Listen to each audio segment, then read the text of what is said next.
Hey everybody, welcome to another episode of Design Recharge. I'm your host, Diane Gibbs, and it has been a while because I was out of the country for 3 weeks, or 2 weeks. I was out of the country, and then I took a week off, and I'm so glad I didn't have a Design Recharge the next day because I was totally in jet lag mode. I went to Italy, and it was great. I'm really glad to be back.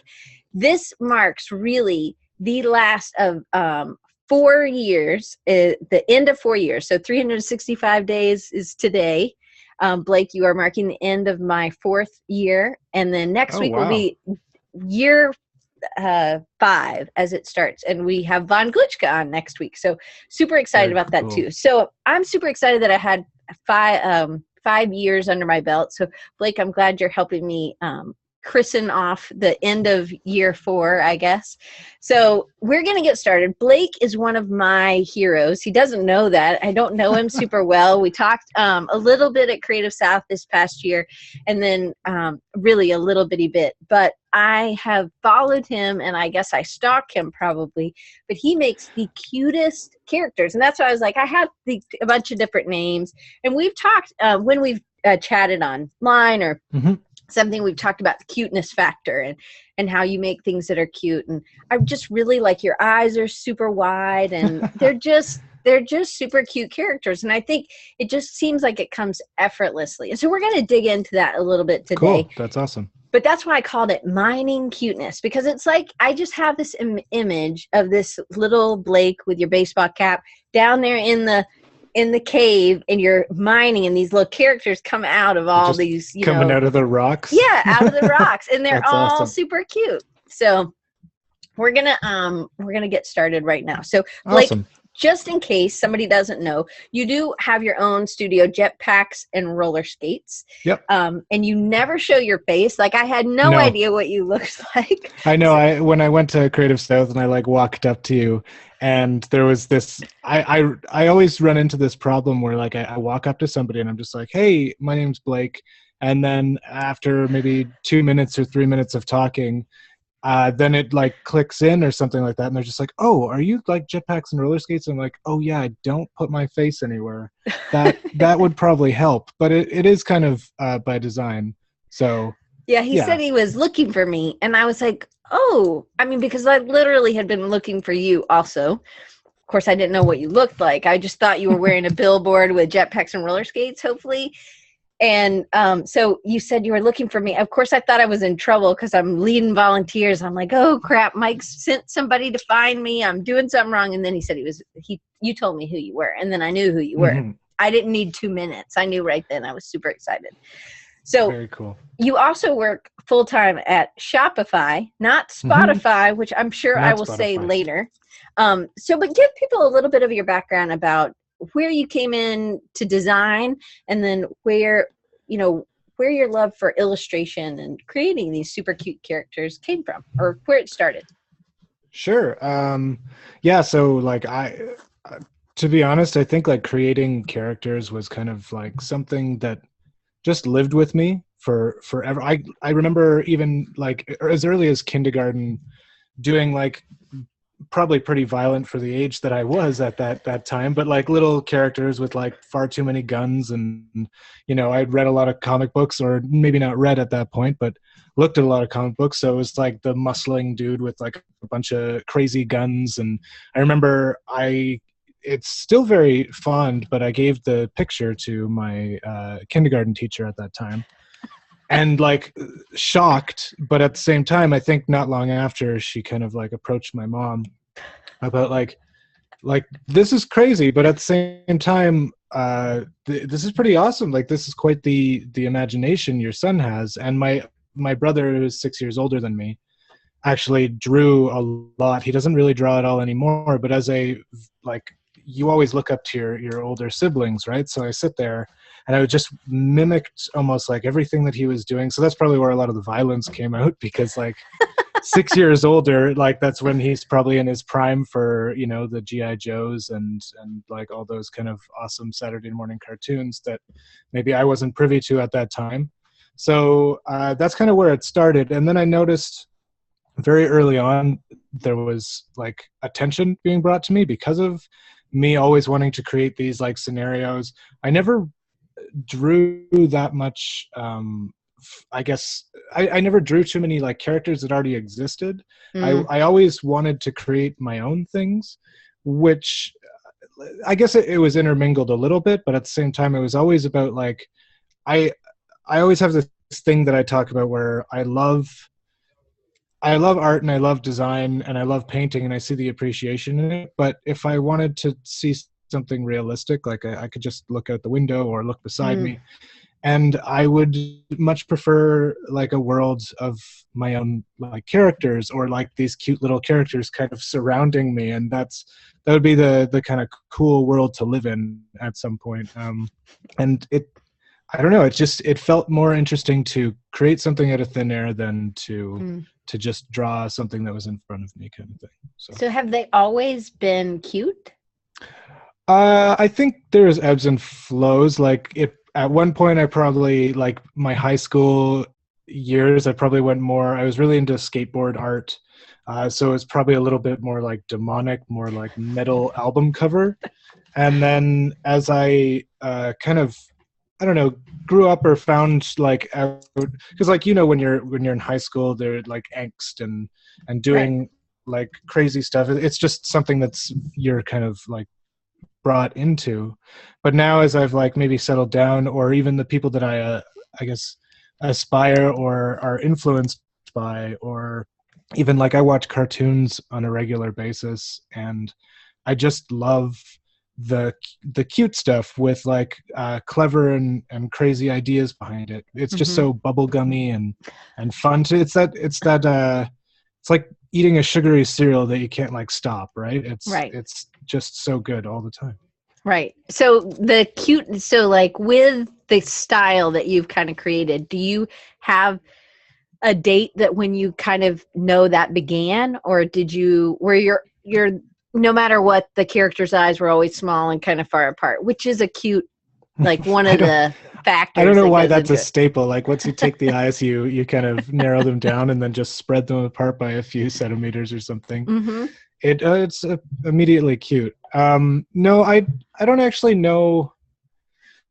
I don't know when that struck, but I just it was something about just angling more towards going in like a cute direction. It just felt more interesting to me to make things cute, because like you can do when you make something cute, you can give it an axe with Yeah. like goop coming off of it, and for some reason there's just a level of interest there that is so crazy to me, because you're like, wow, this thing's adorable, but why is it wielding this like war weapon, and it's just so much more interesting to me. I don't know why.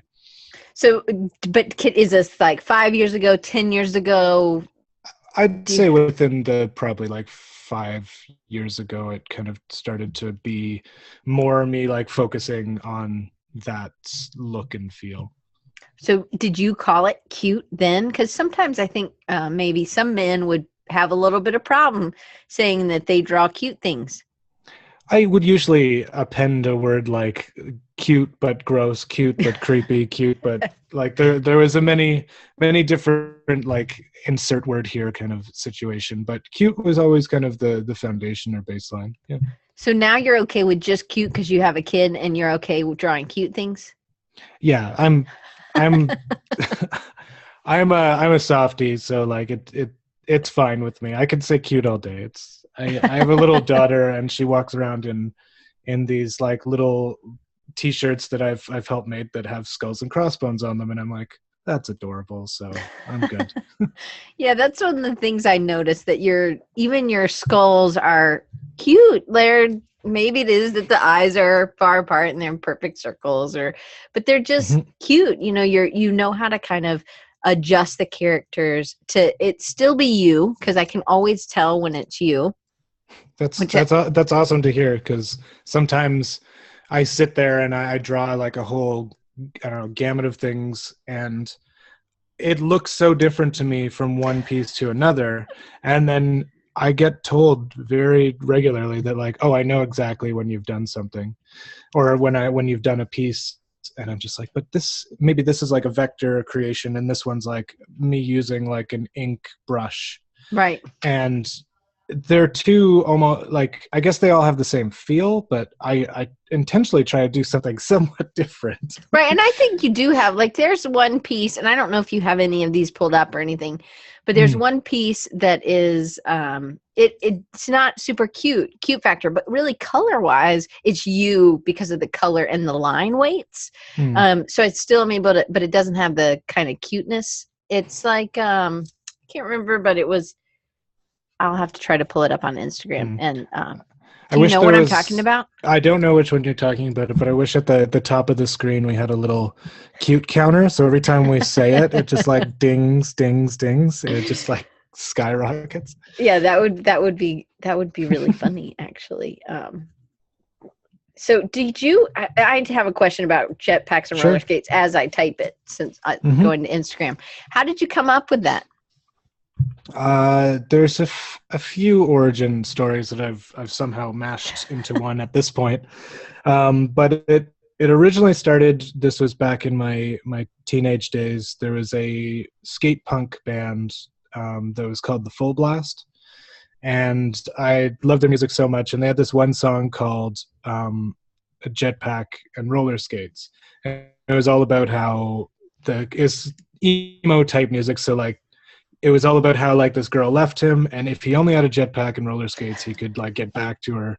And I thought that was great, and also my love of it. This is where the mashup comes in, but I always loved, out of all of the Looney Tunes characters, the Roadrunner and Coyote sketch. And I just the absolutely insane ideas that the Coyote would come up with to catch the Roadrunner were just so cool to me. And one of the best ones was like when he thought it was an amazing idea to open up an Acme crate, pull out a jetpack, roller skates, and be like, well, this is obviously the solution to catch the Roadrunner. And I'm just like, oh, that's so crazy, and it's such a cool visual. So yeah. That is a cool visual. I didn't think about that, but yes, that one is one of the ones that is funny, and I remember that one also. All right, so let me show you this one real quick, since we're just still talking about. All right, let's see. So this is one of Blake's pieces, and I'll show you some other. But this one isn't like super cute, but it has the color and like your line weight that I think is you. So I would still be able to pick this out as you. And just to give people, can you guys still see this? So this is his Instagram. So this is a different kind of line weight feel, but it has your kind of perfect circles, eyeballs, and stuff like that. So I do think you have different styles, because some it looks like you're doing totally on the computer, and then some you're kind of doing. I go back and forth all the time. It's just kind of like always. I'm on the computer all day, so it's nice to go in that direction. And then sometimes when I'm sitting in front of the television with my wife and we're watching one of the many amazing programs on Netflix, right? My attention span is just god awful, so I sit there with a sketch pad and I have to be drawing while the TV's on all the time. So, but like this is one of the ones that I love. I love this guy, and you create this kind of scene with just a few lines, and it's the gradient behind him, but he's clearly been up to something and he shouldn't have been, and he's popping up, and he kind of got caught, and he's like, I'm cute, I'm just gonna smile big. But and I hope you guys can see this. I'm not sure if you're able to see this stuff, and I need to go back, but this kind of gives you an idea of kind of what we're talking about. And so you actually will post the pen and inks, and then you'll post the color when you put in. And so I love that you're giving us kind of that inside look. But some things I know that you've kind of started using the iPad Pro with Procreate to kind of create some other things. I mean, this one's kind of different, but still color wise, I feel like it's you. If it was like, which one doesn't, if I was trying to pick out, that wouldn't have been the first one. I would have been like, oh yeah, that's Blake. But like this guy, totally, like he is, he's hilarious. Yeah. Yes, I love that one too. That's another one of my things that I don't know why, but I'm very much a dog person, which you may not ever think, but like ever since I'm married my wife and we moved in and all that, she is not a dog person, and she's never had a dog, and so I've had cats now, and I've just found that cats are the most interesting characters, and how they just, it's like they don't give an F about anything, and Right. they just like walk all over things, or just like sit there and like decide to throw up in front of you, and it's like, what is wrong with you? Right. And there's just this like no caring mentality, and so like I love injecting cats into my work too, because there's now this new question that's like, what is the cat doing in there? Or like, you'll notice some of my skull people, I always have them like hanging out Yeah. with the cat. Like It's the almost, cat's popping yeah, out. Yeah. exactly. And it's more of this like, what is the story here?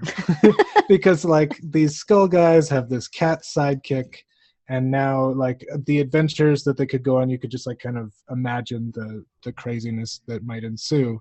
Or for instance, the cat with the pentagram on the ground and the candles lit up, and you're just like, what is going on there?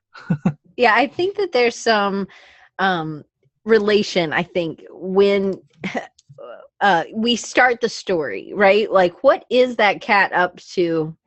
And we know that cats can be like that. I know Josh Ash is here, and he loves cats, and so I think he probably loves the cat ones as well. So Amy just posted, click this one. I'm going to click this and see, oh, this guy. So let me do a screen share. This is the Sure. one that Amy loves. I love this one too. He's not my favorite. I'll show you my favorite.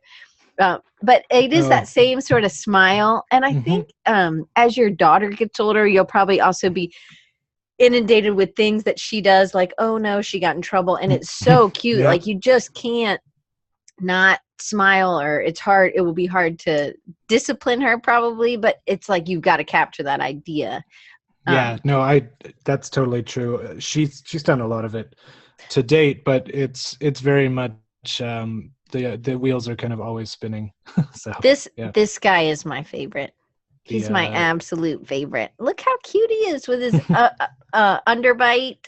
I guess I grew up with a bulldog, and so they usually have underbites, and that's just super cute. So yeah, and you'll see a lot of my characters. I definitely do a lot of like furry monsters and stuff like that. And I think that stems from a love of, I was always really into Jim Henson growing up.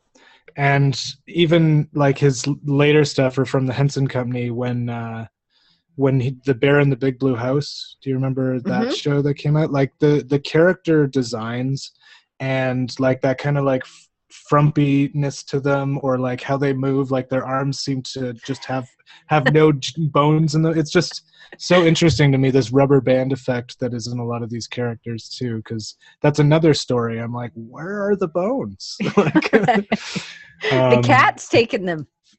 Yes, that's right. That's another drawing for sure. But so Brian Yan just shared that, and Brian has a question. He said, would you ever think about creating a backstory to some of these characters? I did do this was a completely different like kind of side note, but I had started doing like a little bit of a webcomic a while back. It was called Domestic Yeti, and that was kind of based on somebody asking about like, well, what do these cats do? And it was essentially a Yeti who had domesticated himself from the wild and decided to room up with this cat named Jonathan Taylor Thomas, and they had these crazy adventures together. And that was kind of, somebody was like, well, what do this Yeti and this cat have anything in common, or why would they want to hang out? So then I think I did like 25 or 30 strips kind of thing of it.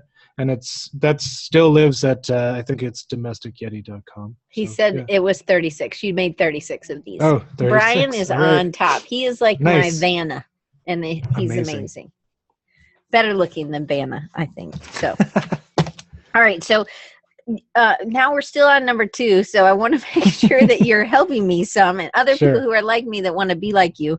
So what do you have, any tips for beginners? Somebody, I know sometimes it's hard when you've started really early, but when you're creating a character or when you're creating things, what are things that maybe you had to say to yourself early on to keep you going, or any tips you would give me?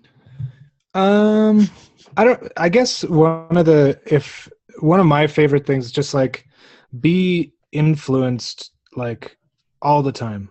Just like look at other artists, or like if you're watching a cartoon, the first question that should pop into your head is just like, who's that artist? Like, what are the things that he does? Even like character design, like if there's something that you think is really interesting, jump on it and like kind of dig into the roots of it and figure out who did it. Like, feel free to draw everything that they like, or just like mimic what they've been doing, but maybe think of a character on your own. And sometimes, if like, to be honest, like sometimes when I'm thinking of characters, it's very Mad Lib, right? We're like, what if a monkey was an astronaut with and then you do that kind of thing. So like, just think of maybe a Mad Lib and then try and mimic that person's style. And eventually you're going to find nuances of that style that you're like, I really like this piece, but you know what, I could do without the rest, and maybe I'll be influenced by something else. And just draw all the time, because you're not going to develop a style or a love for your own style unless you just kind of keep doing it. And then, like most artists, a week goes by and you'll hate it. So it's just one of those things. All right, so we have a couple more questions from the audience. Sure. So Brian White, who I love, he asked, have you ever drawn in large format before doing ink wars or the Bentley at Creative South? Yeah, I've done a few murals for startups in the kind of Toronto area. I've done some larger pieces before, and I've done some other kind of like ink wars style canvases. But yeah, I like it, but every time a large format piece comes up, it's like the most intimidating thing ever, because it's not like you can just be like, okay, I'm going to draw this thing. There's so much more planning involved. Yeah. And like, just to make sure things are somewhat in proportion, even though maybe I don't necessarily go by the standards of proportion. So, yeah. So Alan asked, would you say your style is influenced by screen printing? You definitely do have some screen or even woodcut kind of a feel. Yeah. Because some of the illustrations have a woodcut effect to them, he says. Great question, Alan. Yeah, totally. Silkscreen is kind of my everything. I love poster art. I love printmaking. I love all that kind of stuff. And that's kind of the one, I guess, constraint I give myself in almost every piece is like, okay, if this was to be a 3-color silkscreen, how would I make this work? And that's why I'll notice that there's pretty limited color palettes throughout all my work. That's just because I would like it to maybe be a t-shirt at some point, or right. If I was to vectorize it, I would like less moving parts. So you're definitely thinking about it from a designer's point of view. So you're thinking about that long game, but actually controlling your number of colors or controlling the thickness of that line weight, the smallest line weight, is super smart, because it can go. So you are thinking about all those things that would make it into a t-shirt or a poster or something else in the future. So that's smart. Yeah.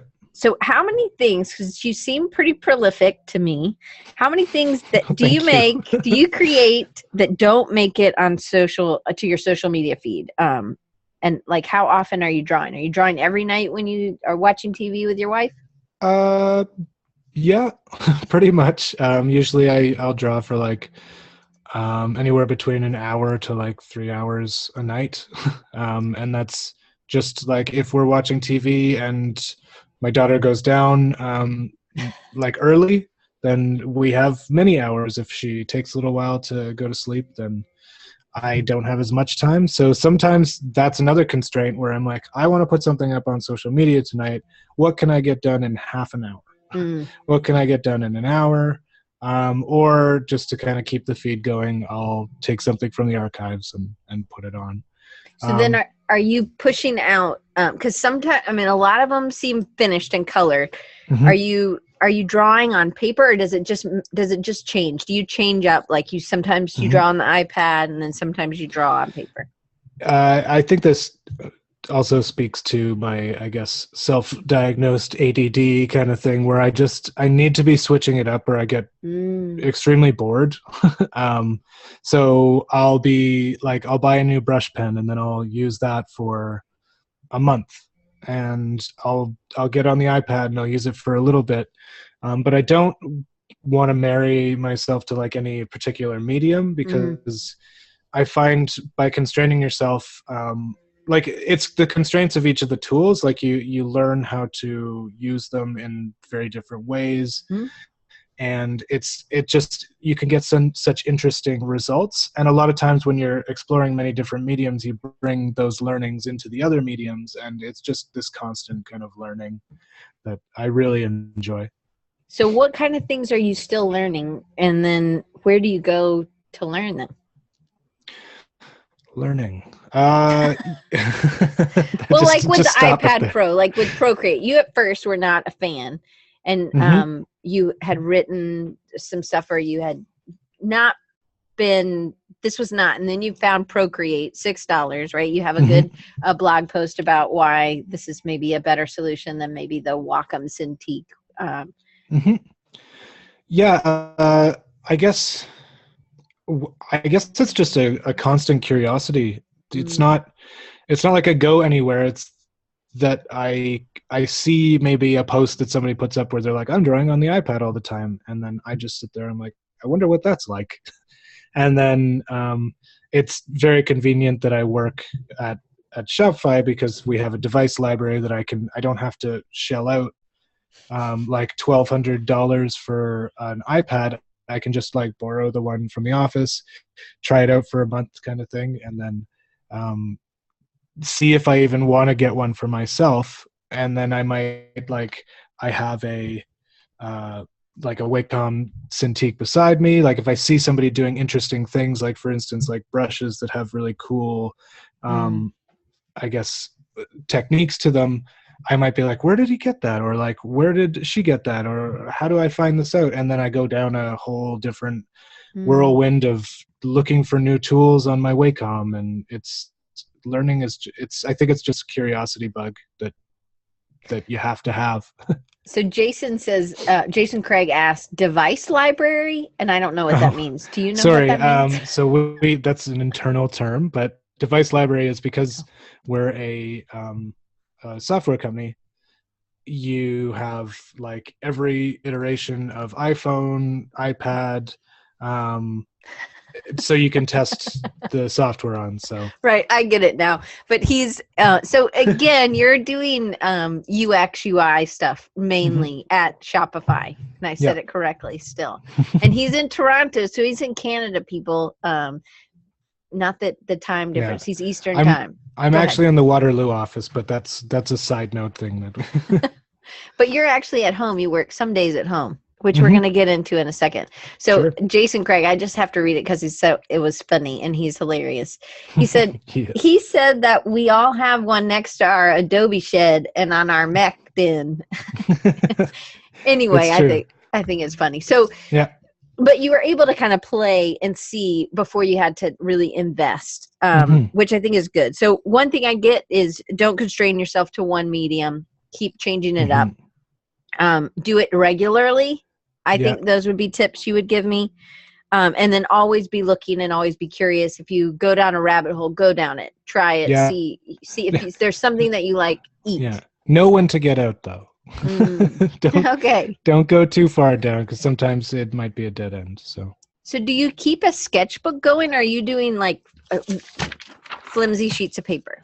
Well, I kind of carry around, it's like a thicker stock. It's like I guess a pen and ink pad. It's a little bit thicker than sketchbook paper, but I love sketchbooks. It's something about that tactile, like harder card stock and drawing on it. And I try and, if you see my pages, usually there's like 6 or 7 drawings on one side, then I like flip it over and I do the same thing. And I just kind of go to town because my frugalness makes me utilize this piece of paper as much as I possibly can. So, yeah. Oh, that's great. All right. So, Alan also asked about social media. So he said, when did you notice that your characters were starting to take off on social media? It actually happened a little bit sooner than I originally, like, for instance, I got on Instagram pretty early, and I was like everybody else trying to figure out what the heck to do with this thing, and I was taking pictures of my food, because that's what everybody did when they first got Instagram. And then I was just like, no, like, I do this, I draw all the time, why am I not doing that? So then I am like, flipped the switch on my account and just told myself only art, because I want this to be like a promotional thing. And then right when I started to focus in one direction and kind of not add in my personal kind of life things, it seemed to get noticed a lot faster. And I think it's because it's curated at that point, right? Right. Well, were you using hashtags? Were you doing anything? Yeah, I abuse hashtags way too much. I think that really helps, though, to get found in the beginning. Yeah. And you also have to be like, you're using that curious nature that you were talking about to kind of investigate what other people are doing that are having success, and then being able to kind of. I've read numerous blog posts on like the hashtags you should use if you're an artist and all this kind of stuff. Again, you can go down that rabbit hole, or you can find out a place to stop. And like, I haven't looked at it in a long time. I'm sure the rules have changed, and I'm just, again, abusing it. So, I think it's fine. I think you're fine. You're not abusing. You're just helping people find you. So Brian Yan asked a question, and he also has 2 kids. His are a little bit older than yours, but do you have personal social accounts also?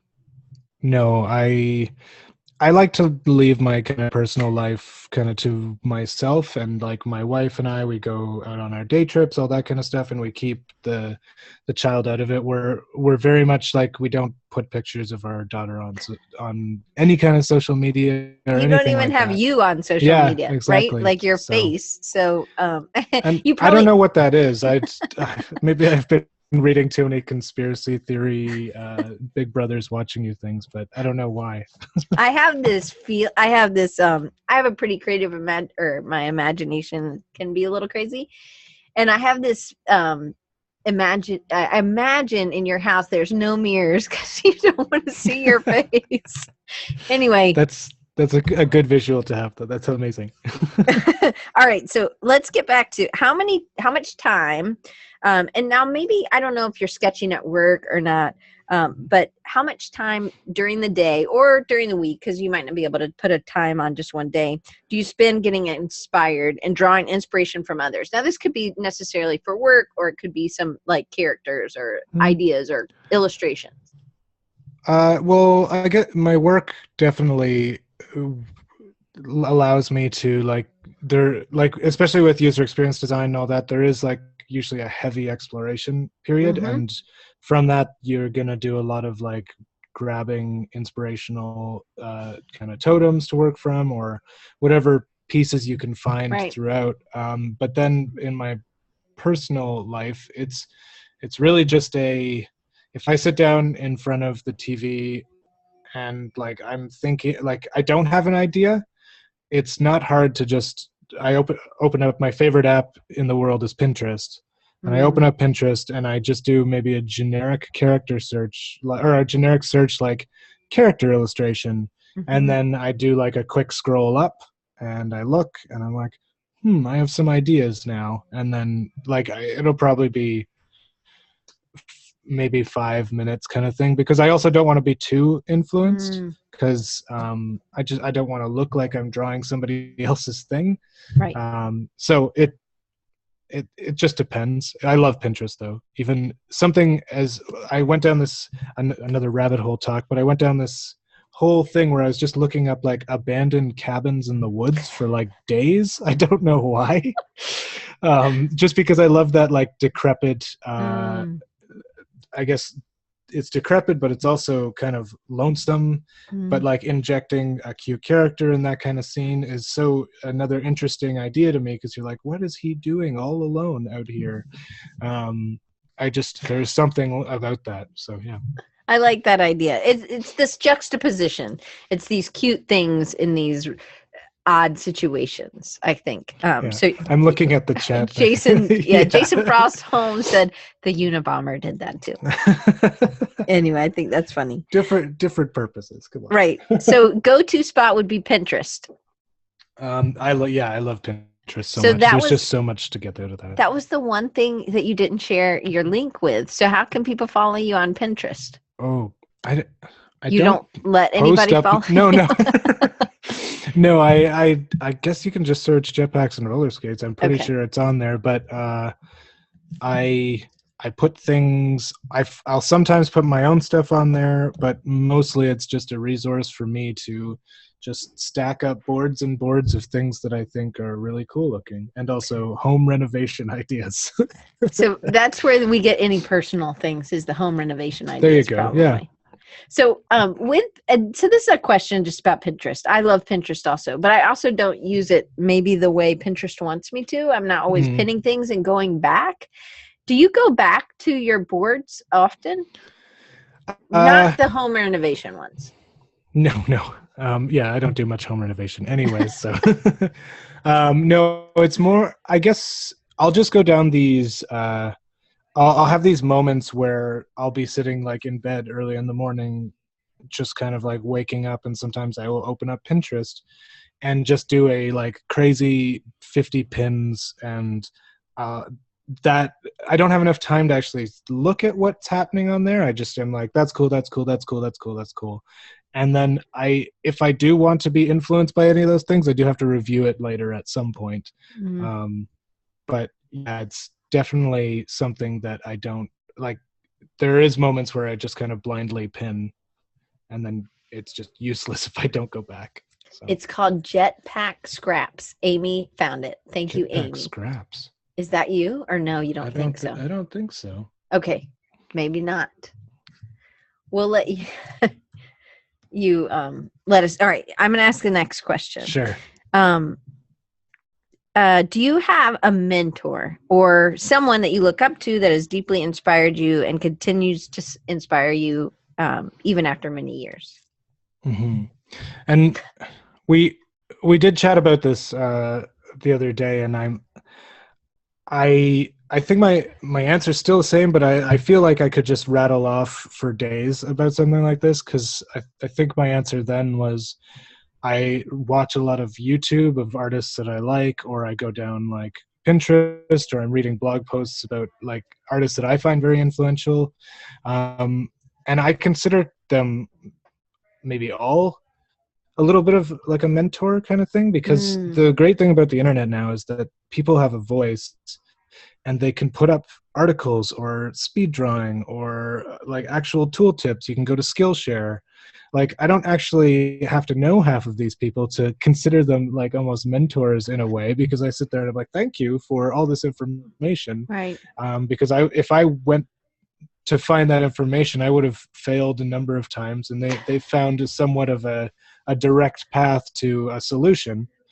And it's just very cool to know that we have this resource now. Like, when I was growing up, this didn't exist, and like, it's just so cool. There is almost like a path that you can trace to success to a degree, because there's so many people that you can just see what they have done already. I love that. All right, so let's tell people a little bit that you are doing Jetpacks and Rollerskates as a side project.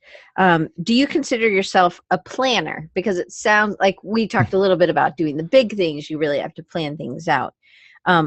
So do you consider yourself a planner? I would say I consider myself a planner, but it's maybe just not structured plans. In the sense of like, I may plan out like 6 months from now, I want to do these things. That's where the plan goes. It's not necessarily like I've built every step into how that thing's going to get done. And most of those things probably aren't going to get done. and I have to be comfortable with that. Right. But I think it's just any type of goal setting or like wanting to achieve something. I think it's kind of something you have to have, or like where's the carrot at the end of the stick? Like what are you going to get out of it if you don't like try and achieve a goal at some point? So it's a little haphazard for sure. Like it might be as open as like, I want to do a craft show in the next 6 months, or like I want to be part of an art gallery show in the next 6 months. And then at least it gets the wheels turning as to like, okay, I know that that's a goal. I can now kind of like backtrack the steps to get there, and I can maybe reach out to some people that I know or I don't know, and the worst thing they could do is say no. And then I'm back at where I was, so it doesn't actually matter. So right. Yeah, if you don't set goals, then you can't do anything. And I am going to connect you with Brian White, who's he is here. So Brian, I'm going to send you an email just so you know. I don't know what Whoop goals are. Do you know what that is? WHOOP? No, I like his answer. Look it up. Oh, okay, we will. Maybe Brian Jan can look it up for me really quick, since Jason Craig's holding it tight. Okay, so I know you do some freelance work on top of your day job, creating these cute characters. So how do you know if a project is right for you or if it's not the right fit? Because I think this is a huge thing that all freelancers or people who are working side jobs or side projects or whatever are figuring it out. So go ahead. Yeah. So I might be a little bit more, I guess, blessed than the most people, because like I get a lot of really interesting jobs that come my way, and I think that has a lot to do with social media and kind of the cute things I put out there, and like the characters I make and all that. So a lot of that work kind of comes in return. So as long as it's something that I think progresses me as an artist, or like gets my artwork in front of more people, that's how I look at it. I don't really take on as many kind of the classic freelance jobs that I may have in the past, where like somebody might be like, do you want to do a brochure design? That's something I might put off to the side. I've done that for years. I know how to do some brochure design, but if somebody's like, hey, we would like to, I don't know, have a mural on the side of this bus, or we would like to do a bunch of skateboard decks, or an album cover or something like that. Like those are, I usually, when the cool projects come in, I'm always like, yes, please, let's have more of that. And as long as it's interesting enough for me, then I'm totally on board. So kind of the challenge is what's important to you. Maybe something you haven't done that you maybe always wanted to do, or like a skateboard deck where you can always be creating new things, and it's a passion that you have. Passion drives me is so much now, just because like I do have a day job, so I don't have to worry about like income coming in. So yeah, it's very much I can kind of do what I want to do. So just so you know, I think Whoop, and Jason Craig said it was WOOP, mylife.org. And Brian Jan said he thinks it's wish, outcome, obstacle, and plan. So, and then Jason said that, and he said that was true. It was just as long as somebody looked it up. And Jason also gave us this book, Rethinking Positive Thinking, Science, Motivation. He says this sounds a lot like what Blake does. So it would be something for everybody to kind of look into, I guess, because he's an awesome reader. He's super smart. All right, so I'm going to trust him there. So I asked you a question. I was like, well, so what if somebody wants my cute little blue character that's playing the video games with the underbite? I don't know what his name is, but he's mine. I mean, I know he's not, but he's the one I connect to the most. Yeah. Not that I have an underbite, but he's just super cute. Yep. So say somebody wanted him on a beer label, what would be for sure that you would include in your contract about him? So this is something that I've learned over the years, and it's more or less like trying. And I think you have to really love what you do to almost hold it close to yourself. So it's just injecting things like, so if I am doing a character for, say, a beer label, or like for a poster, or it's something that's going to represent another brand, and I'm sitting there and I'm like, well, I kind of really like that character and I would like to use him again because it is my style. And if it happens to be like a general character like a squirrel or something, I would like to reuse my version of a squirrel at some point. So I usually put in things like, you can use my character in the specific medium that I have made the piece for, or something like that. And then we can negotiate some kind of, I guess, expanding the license of that character at some point. But that's another fee kind of thing. We have to talk about that later because that wasn't in the initial scope. Or if they do want something like outright, I am creating an actual character that they want to move forward with, I would then do a whole like contract around like them owning that character entirely, and that is a much bigger sum of money that will then, a lot of people don't necessarily want to go down that path unless you start talking to like bigger corporations or something. Mm-hmm. Well, So because you had said the other day, it was kind of like selling your kid, somebody yeah. that you're close to, and it's somebody that you've created and you really don't want to necessarily sell it. So sometimes you even do a time frame that they're able to use Hmm. the stuff, the character for. Yeah, and it's really interesting with illustration, where with design, like you because design's a little bit more of a utility thing, like where you're making something like, say, a brochure or a book design or something like that. It's with illustration, it's almost like likeness of an actor or something like that, because you're actually creating something that has life and is kind of its own entity. So it's a lot easier to kind of put, I guess, a number or a contract together for something like that, because it's not as general as doing design work almost. Does that make sense? Yeah, I think so. Hmm. All right. So we kind of talked about this already, but do you think that I think I know the answer to this, but do you think your style is still evolving and still developing? Yeah, it changes, I think. Well, I would say it changes daily, but nobody else notices. Um, but no, I'm always like, through the experimentation or like getting influence and all that kind of stuff, you're gonna like find nuances of other characters that you're like, hey, that's really Mm-hmm. cool. Like, what if I tried to do this kind of particular button nose on my character? What would that look like? Or what if he had, or she had like a giant gut or something like that, from like a Garfield-esque gut or something like that. Right. So it's just always kind of experimenting, and that's a really cool thing about character design, is it's almost endless, the amount of things that you can kind of pile on to your characters.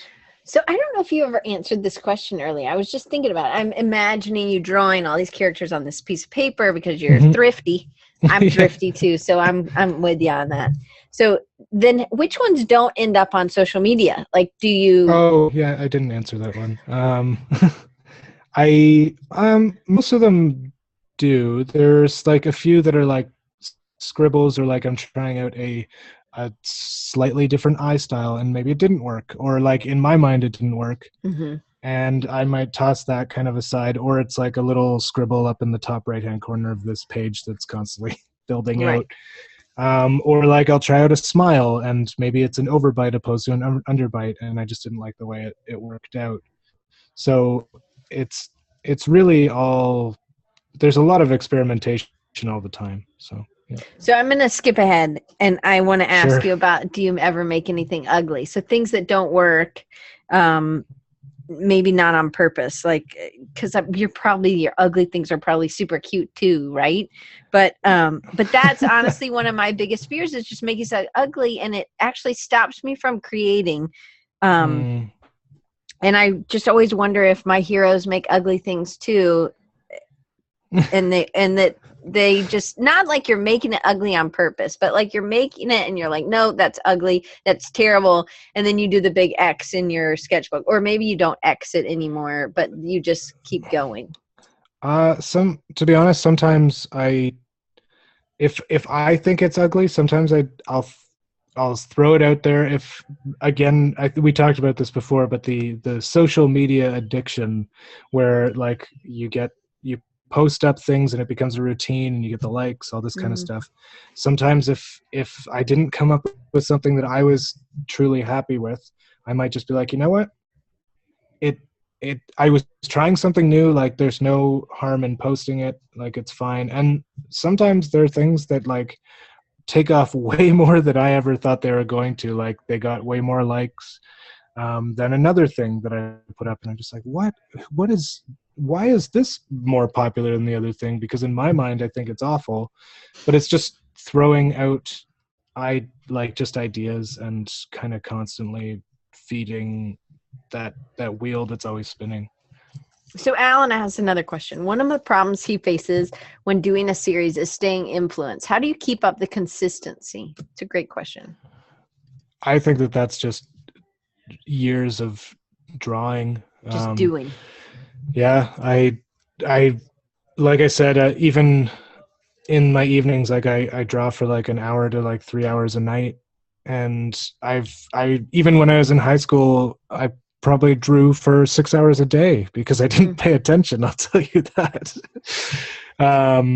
So I was the kid at the back of the class just drawing, and eventually it got noticed, and people were I feel like the teachers were kind of fine with it at one point, where they're just like, you know what, he's really into this and he does some of the work, so that's all we can give him. So you had said to me that one of the ways you re-energize after a day at work is to do this drawing. And that's still something that I think, again, that comes with that practice every day, but it's also a way you got to re-energize you, and you got to know what does that.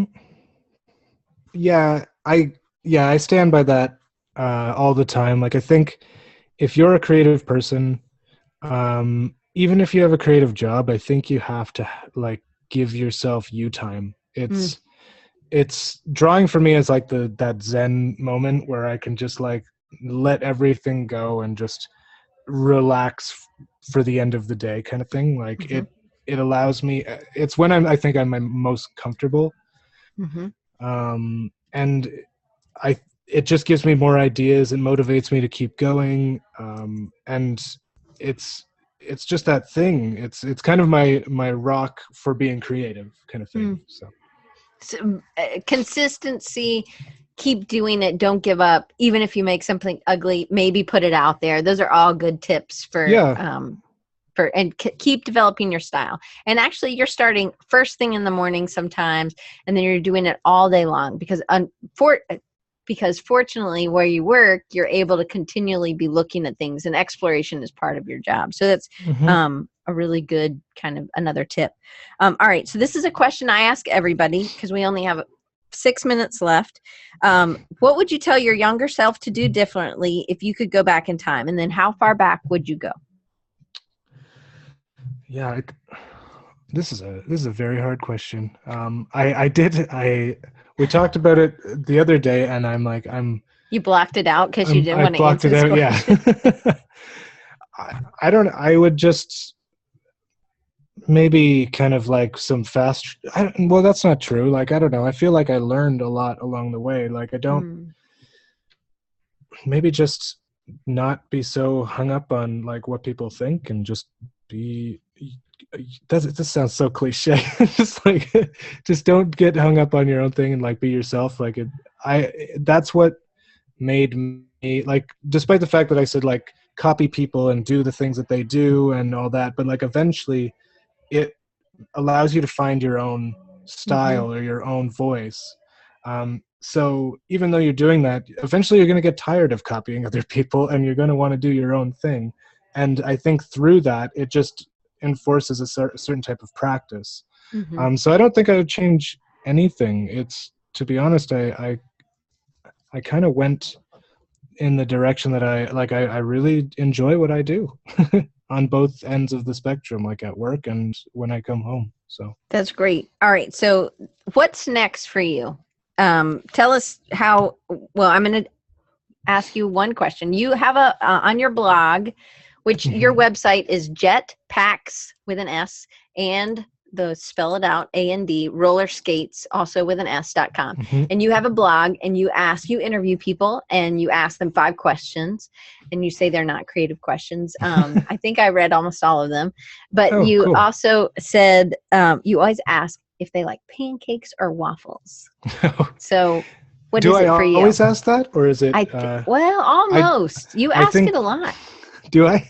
Yes. I try and make. I think I asked one like, "What's your favorite dinosaur?" or something like that. That's where the one creative question comes in, but usually it's very general, like how did you get here, kind of thing. Right.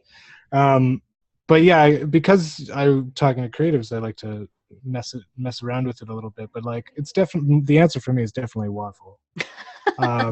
Pancakes are just like they don't hold the flavors that you can put on top of them.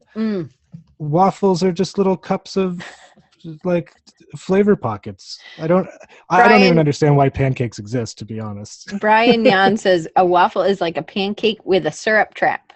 That's right. That is perfect. That being said, being a Canadian and pancakes and syrup, I think, are like one of the staple things. But I'm just not a pancake fan, unless they're the thin ones. So do you, when people say pancake, do you kind of like lose a little bit of respect for them? Sometimes, unless they say crepes. That's that is the chameleon of pancakes. It adapts to whatever you do with it. All right. So what's next for you? Where can people find you? I'm going to put all your links up in a second, but what's next? Yeah. I guess just kind of searching for what's next. It's very much like me seeing interesting people that I think are doing cool things, and then somehow trying to see if there's a need for me to like help them out, or if I have an idea that I think I could help them out. I just kind of reach out and say like, hey, can we work together? What do you think? And it's usually very interest based. Like it might be a skateboard company. It might be a comedian or something like that. Like because I have the luxury of kind of doing whatever I want with my Jetpacks and Rollerskates thing, I try and make it as whatever I want as I can be. Like it's got to be all about me at this point. And that sounds very selfish when I say it out loud. No, I think that's good. And I think that's the beauty of working a full-time job and then doing your side project can really just be about you and about what you want. And it's the choices that you make. So I think that's really good. So let me read the places for people to go to find you, just in case anybody's listening on iTunes, or whatever, podcasting, whatever. So jetpacksandrollerskates.com. You can also find him on Instagram at Jetpacks and Rollerskates.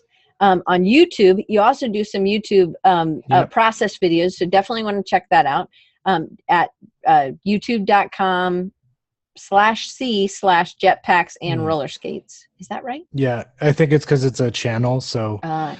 C means channel. Okay. And then Twitter, you can find him. This is the only place really that, Dribble with 3 B's for people who don't know about Dribble. And Twitter is Blake Stevenson, Stevenson. And then Facebook, Jetpacks, and then an X, Rollerskates.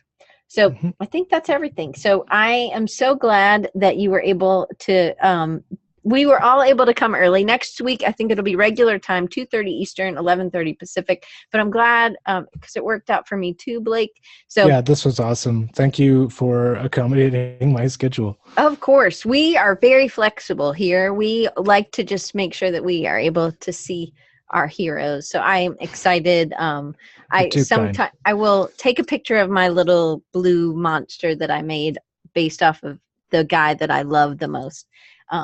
my blue guy, which I would love it if you had him a name, then I wouldn't have to just call him the blue guy, because there's lots of blue people in your There is a lot of arsenal. blue people. Blue people's a great color. Yeah, it or blue is. blue is a great color. It's just nice, and it's kind of like all the colors. It's great.